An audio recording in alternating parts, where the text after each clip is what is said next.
Hey guys, welcome sa Janmim TV. Ngayong araw ay ituturo ko naman sa inyo kung paano magpalit ng Wi-Fi password at name ng inyong Globe at Home router. Ito ay para maiwasan natin yung mga hacker na nakapag-connect sa ating Wi-Fi na hindi natin nalalaman at naging sanhi ng pagbagal ng ating Wi-Fi internet. Kaya simulan na natin guys, pero bago ang lahat, huwag niyong kalimutang mag-subscribe at mag-like at pindutin ang notification bell upang maging updated kayo sa susunod kong mga uploads na video.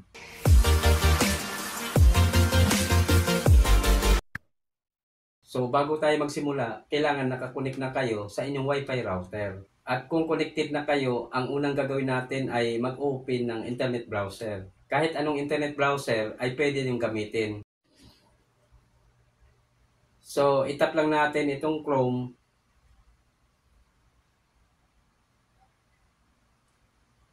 Then dito sa address bar, i-type natin yung IP address ng Globe at Home router, itong 192.168.254.254.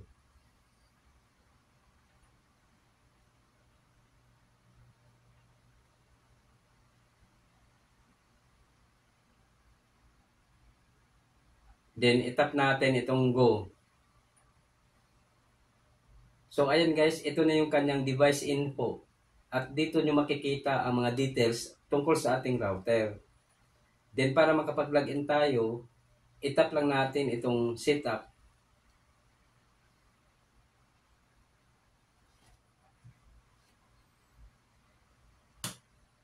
So ayan guys, ito na yung login interface ng Wi-Fi router. At dito sa username, ang itype natin ay user.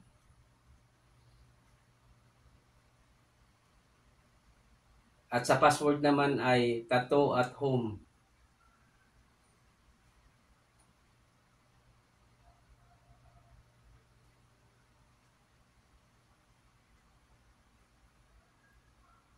Then itap natin itong login.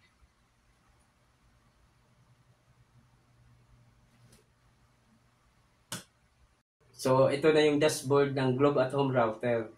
Then para makapagpalit tayo ng Wi-Fi password at name, ay itap lang natin itong advanced configuration.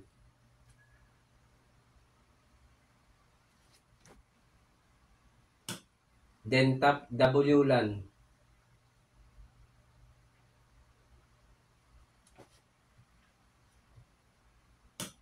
Then unahin natin itong 2.4G Wi-Fi network. Itap lang natin itong 2.4G basic network. Then dito sa SSID name, kayo na ang bahala kung ano ang gusto nyong ipalit na bagong Wi-Fi name. Halimbawa, ang ipalit ko ay Janmim 2.4G.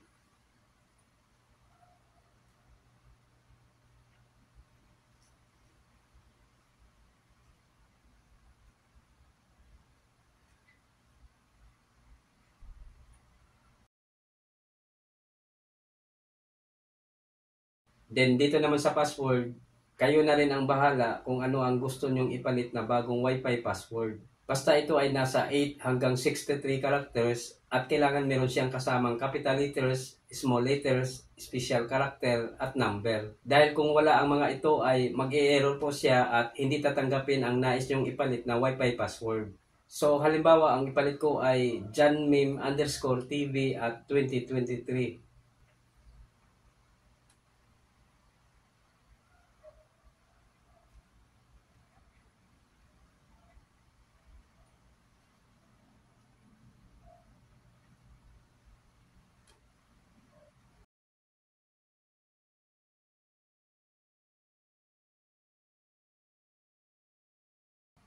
Then itap natin itong apply.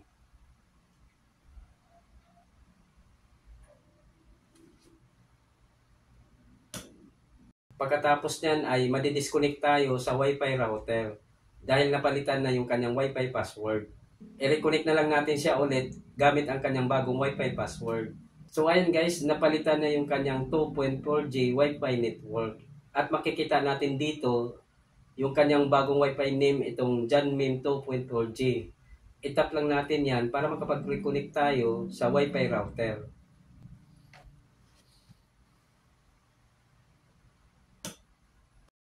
Then i-type natin yung kanyang bagong Wi-Fi password.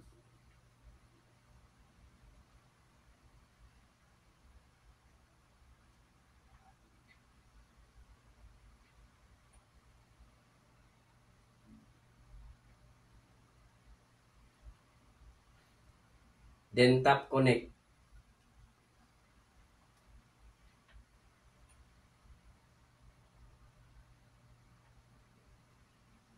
Ayan, connected na tayo.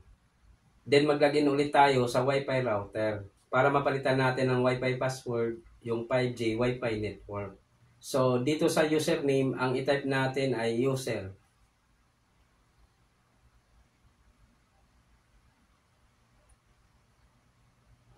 At sa password naman ay tattoo at home.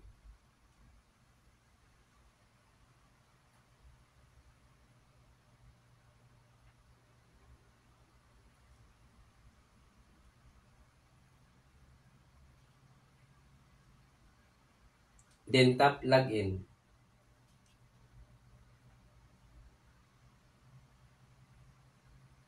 So ayan guys, nandito ulit tayo sa dashboard ng Wi-Fi router. At para mapalitan natin ng Wi-Fi password yung 5G Wi-Fi network, ay itap ulit natin itong advanced configuration.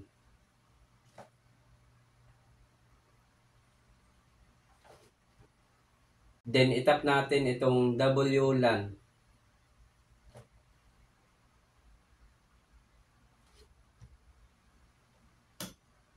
Then select 5G basic network. Then dito sa SSID name, kayo na ang bahala kung ano ang gusto nyong ipalit na bagong Wi-Fi name. Halimbawa sa akin, ang ipalit ko ay Janmem 5G.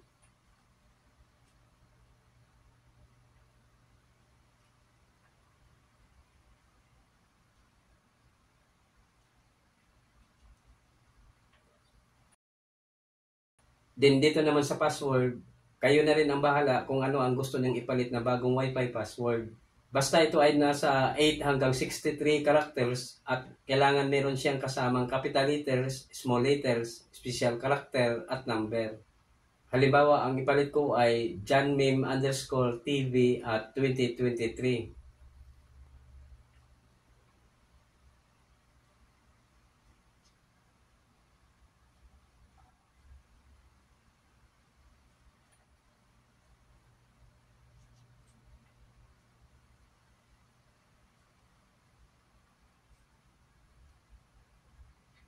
Then itap natin itong apply.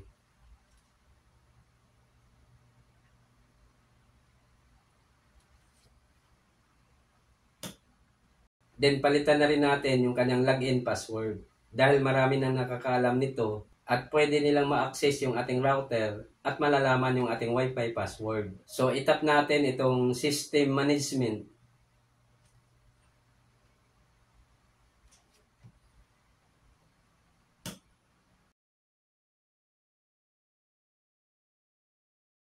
So ayan guys, nandito tayo sa account management. Then dito sa old password, itype natin yung kanyang default password na tattoo at home.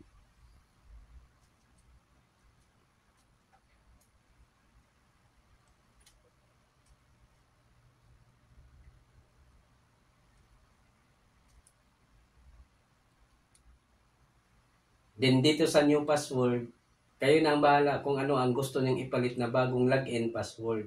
Basta ito ay hindi bababa sa 6 character at dapat meron siyang kasamang capital letters, small letters, special character at number. Halimbawa, ang ipalit ko ay janmem_tv at 2023.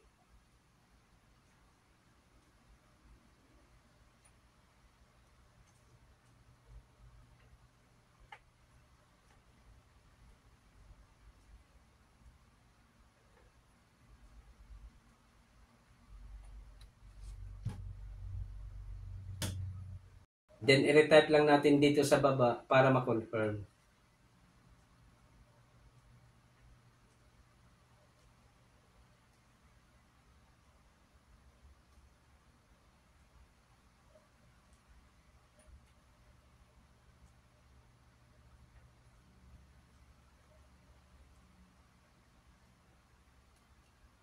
Then, tap apply.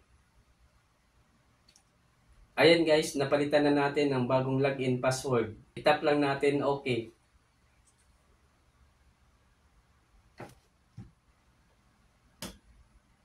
So ayan guys, ganyan lang ang magpalit ng Wi-Fi password at Wi-Fi name, pati na rin login password ng inyong Globe at Home router. Hanggang dito na lang muna at sana ay nakatulong sa inyo ang video na ito. Ako po si Rodolfo Membreve Jr. at huwag niyong kalimutang mag-subscribe at mag-like at pindutin ang notification bell upang maging updated kayo sa susunod kong mga uploads na video. Bye!